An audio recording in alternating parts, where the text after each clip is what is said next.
Hello. I was just about to watch the thing. It's a great film. It's a great film. Hang on though. An RKO radio picture. Who is RKO? If they made the thing and Citizen Kane, i.e. the best film of all time,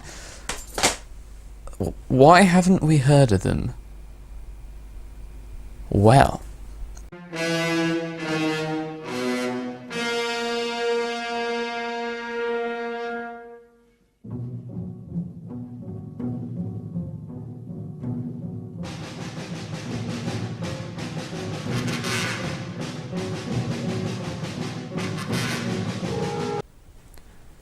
in 1927, Warner Brothers released The Jazz Singer, which was the first feature-length talking film. It was a massive success, and that made Hollywood think, maybe, just maybe, sound films were the future, and silent films really just weren't that interesting anymore.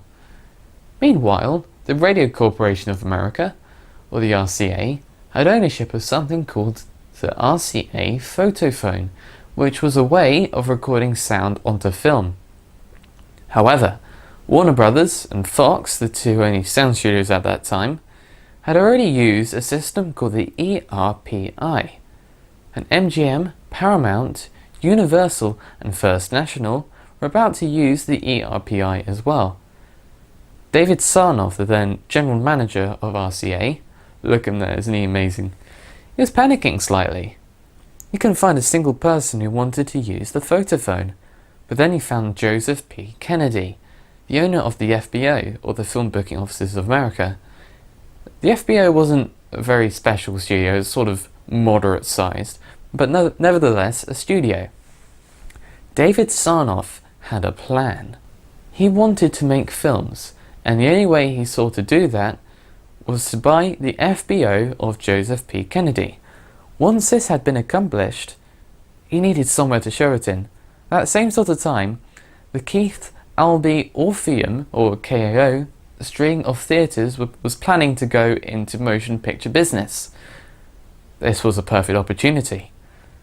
So David Sarnoff bought the KAO, and the entire thing became RKO, or Radio Keith Orpheum, and that was how RKO was born. RKO became known for not really sticking to just one genre like many studios at that time. They liked to experiment with multiple genres, not just the musicals that they were famous for, which made them a lot more flexible than many of the studios at that time. Out of the many stars they used, they had Katharine Hepburn, Cary Grant, Orson Welles, Robert Mitchum, Bette Davis, John Ford, George Cukor, and Alfred Hitchcock. A list of some of their greatest films include King Kong, Citizen Kane, It's a Wonderful Life, Suspicion, The Hunchback of Notre Dame, Hitler's Children, The Bells of St. Mary's, and The Best Years of Our Lives. But probably the most famous set of films were the Fred Astaire and Ginger Rogers musicals. Despite all these apparent successes, they rarely made a profit from their films, and it seemed like they were a sinking ship. But not for long. In 1942, Charles Kerner had taken control of RKO. He brought the company much needed stability, and the company started turning a profit. Things were looking up for RKO. But not for long. In 1948, Howard Hughes had got control of RKO. Howard Hughes was an eccentric millionaire who was also a jet pilot. You may know him from the Martin Scorsese directed film The Aviator, starring Leonardo DiCaprio as Howard Hughes.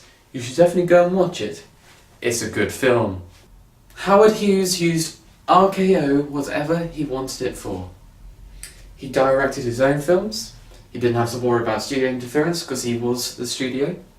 He halted production. He started production on a whim. RKO was no longer turning a profit. Things were looking down for RKO. And unfortunately, they remained that way. In the late 1950s, Howard Hughes sold RKO to General Tire. The last film to be made by RKO was not released by RKO, it was released by Columbia, entitled Verboten. RKO still lives on today, as a small little company making terrible films. It's nothing like what it used to be. R.I.P. RKO.